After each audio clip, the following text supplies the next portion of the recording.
favorite way to eat potatoes, most people first think of French fries. But today, I'm going to show you something fancy and elegant to give that potato a twist of Italiano. Join us to check it out.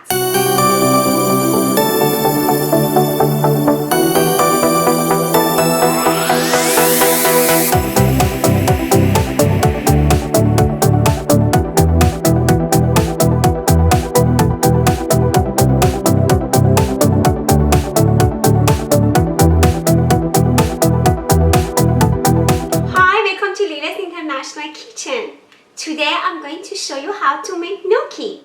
Many people are too intimidated to make gnocchi, so they just order it at a restaurant or buy it at their local store. But once you see how easy it is to make, you won't settle for a store-bought gnocchi ever again. First, you need potatoes. Lots of potatoes. Today I'm using 2 pounds of potatoes that are thoroughly washed. Before placing them in the oven, poke them with a fork to allow them to cook all the way through. Preheat the oven to 375 degrees and cook them for about an hour. You don't boil them because you want to have a lighter and fluffier dough. While your potatoes are baking, shred half a cup of Romano cheese or Parmesan if you don't have Romano. This is optional, but adding cheese will make the gnocchi more flavorful. Once you remove them from the oven, let the potatoes cool down a bit before peeling them.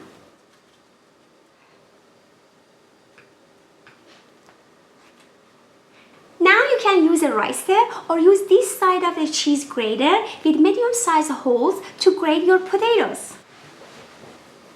Be sure that you don't have any clumps of potato in your final grated potatoes.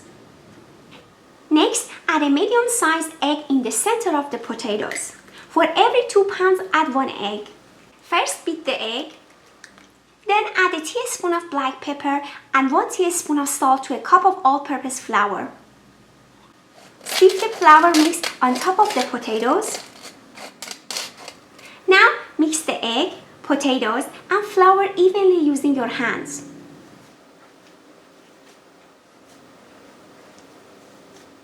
Once the dough has been mixed, add the shredded Parmesan or Romano.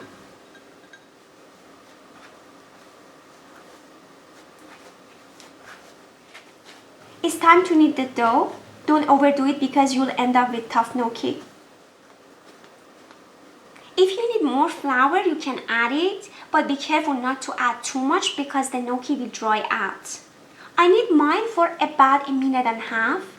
Look at the texture. My dough is very smooth.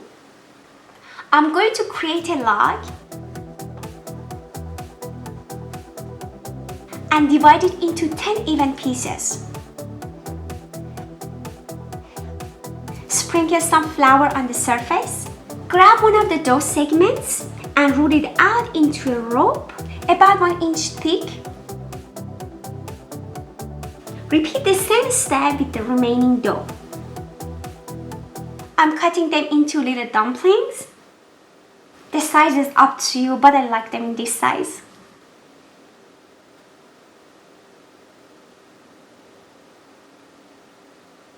You can serve them as they are now, pillow shaped like this. Shape them into a ball. Or using a fork to shape them in the classic gnocchi style. Using your thumb, press the dumpling down and across the fork tines, creating ridges on the outside of the gnocchi and shaping a cool little sauce divot in the back where the gnocchi is folded. Dust the gnocchi with flour to keep them from sticking to each other. If you want to use them later, you can put them in a Ziploc bag and pop them in the freezer. Or you can cook them right now like we are going to do. I've already brought some water to a boil. Add about a teaspoon of salt. Drop the gnocchi into the water. It takes around 1 minute for them to cook. When they are done, they start to pop up on the surface. And we fish them out gradually to plate them. Today I'm serving them with my homemade pesto sauce, which I will tell you about in a forthcoming video. While traditionally used as an appetizer, gnocchi now earns its time as the main course, especially when served with bolognese or pesto sauce. If you like this video, don't forget to give us a thumbs up, subscribe, and tell your family and friends about my channel. Bon appetit!